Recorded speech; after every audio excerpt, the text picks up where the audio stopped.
Hi, hello, welcome. Welcome, sir, to DeMont. We're excited to have you here. Thank you very much. I hope you're doing good. I am, thank you. So let me introduce our guest speaker for today. He is a professional chief thought leader and a moderator from Harvard Business School. We would like to have a small interactions with you. We have some few questions. Sure. I hope you don't mind. So let's proceed for the first question.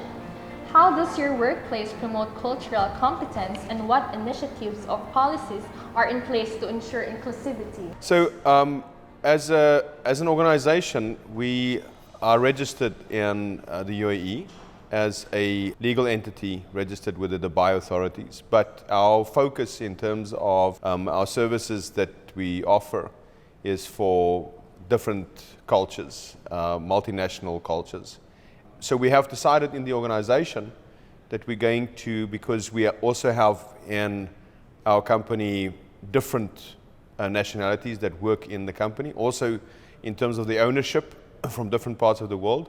So we have created a set of values: respect, transparency, honesty, learning from one another, all values that is based on cultural competence, and through systems of corporate governance ensure that this is implemented in our policies, which basically anchors the behavior of people in our organization in how they work with one another.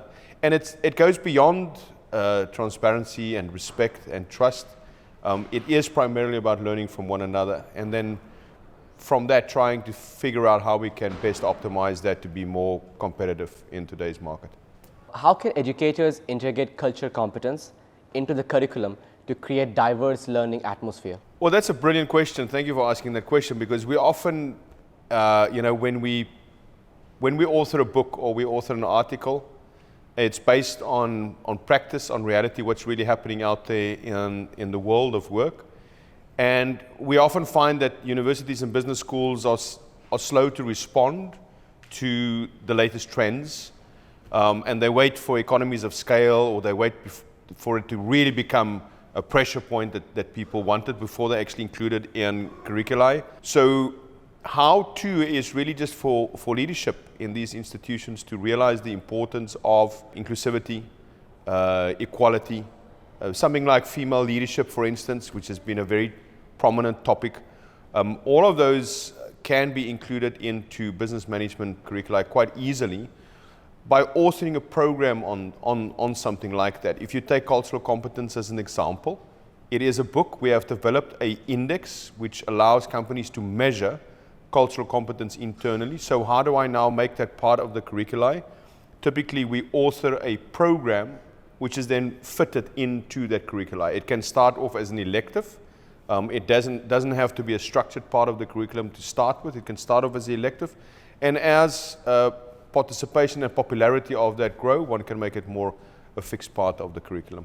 Okay, so what training programs or initiatives can be implemented in workplaces to enhance cultural competence among employees? There's a number of things that one can do, but I think reflecting on the book again, what do we prescribe in terms of the book? In the book, we have developed what is known as a cultural competence index. So it will allow for staff, different employees from different nationalities and cultures in an organization to get together and to, by themselves, in an iterative process, determine what are the kind of behaviors that we want to see from other cultures that will make us feel that our culture is being respected and make us feel that other people want to learn from us. So staff, employees with leadership and with one another themselves determine what are those characteristics. Like in the Microsoft case study that we, for instance, refer to in the book, fairness, to reward effort and not just always outcome. There's a number of behaviors that has been identified. Those then become the behavioral traits that you measure. Because a lot of times, it's interesting, the lack of cultural competence a lot of times is because people are ignorant, meaning they don't know. I made many mistakes in my life when it comes to different cultures, also because I didn't know. But then to step out of that zone and to say, okay, let's start learning from one another. So those are all initiatives that can be done in an organization. What cultural biases or stereotypes have you heard of, and how do they influence one's interaction with the others? Ooh, a lot. Here in Dubai, we have a privileged community because we have 218 recorded nationalities that work in one small part of the world. But I have, unfortunately, many times heard of biases that people hold against other nationalities. So I will work in an organization, and I will share my experience of maybe working with another company or working with a buyer or a supplier or some clients. And then I will have people in organizations asking me, well, which part of the world are they from? And then I will maybe say, well, they're from England, or maybe they're from India, or maybe they're from America, or maybe they're local. And then you have a response from people that they go, oh, okay, that makes sense. Yeah. You know, so there's almost a kind of a nationalist judgment that some people hold over other nationalities.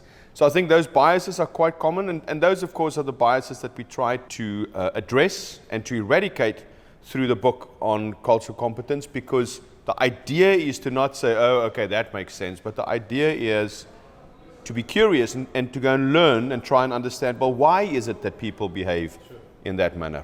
Can you recall a situation where cultural competence played a crucial role in your interaction with others, and what did you learn from that experience? Well, I think probably where it played the most significant part in my business experience is when I started to do business in the UAE. I was initially a little bit frustrated because it felt to me like that the business cycle is very long. The world that I come from, we tend to start with the transactional part of business straight away. You get an introduction at a meeting, you exchange business cards, and immediately after that you start talking business.